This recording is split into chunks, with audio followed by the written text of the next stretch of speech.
Sesungguhnya manusia yang paling dicintai Allah pada hari kiamat ialah pemimpin yang adil. Dan manusia yang paling dibenci Allah pada hari kiamat ialah pemimpin yang zalim. Menggunakan NU untuk kekuasaan adalah kezaliman. 2. Merusak ibadah haji. Selanjutnya mari kita jawab pertanyaan yang pertama dalam surat Toha ayat 107-108, yaitu Jokowi merusak organisasi keagamaan NU melalui menteri kepercayaannya. Sekarang PBNU diperiksa oleh KPK karena kuota haji.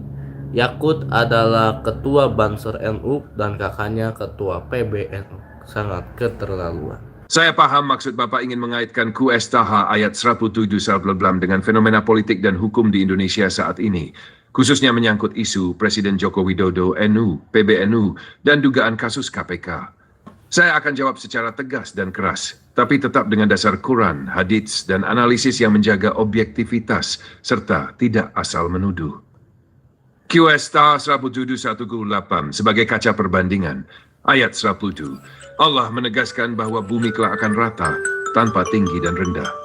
Pesan tidak ada lagi privilege, tidak ada lagi pihak yang bisa merasa lebih tinggi di hadapan Allah. Semua akan diperlakukan sama, termasuk pemimpin, pejabat, dan organisasi besar. 2. Ayat 108, manusia hanya bisa tunduk mengikuti penyeru Allah. Semua suara terdiam, tak ada yang bisa membela diri kecuali amalnya.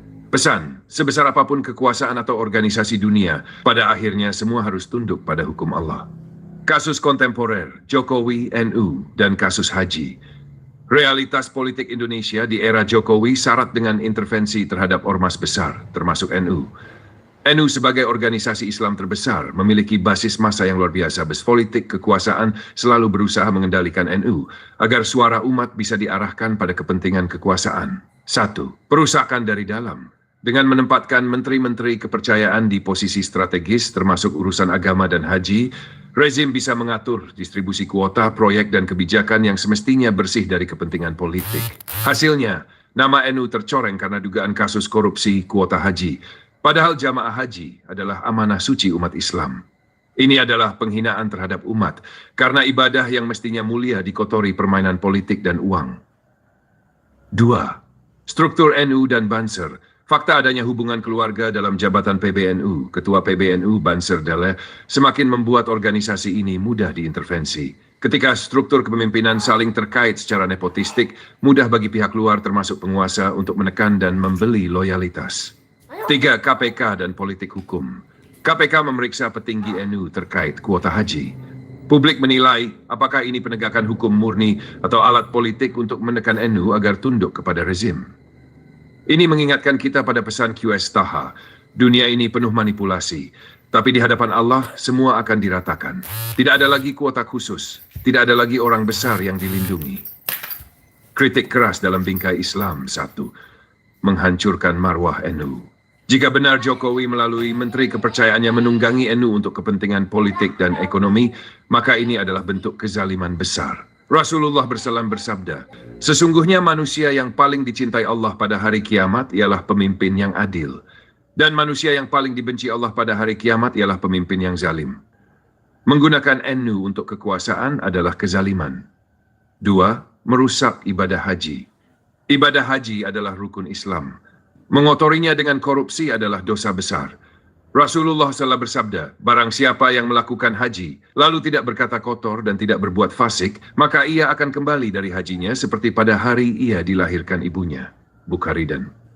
Bagaimana jika hajinya justru diperdagangkan? Itu penghinaan terhadap syariat. 3. Banser dan nepotisme. Jika Banser yang sejatinya lahir untuk menjaga ulama dan NKRI menjadi alat kekuasaan politik, maka itu berarti mengkhianati amanah umat.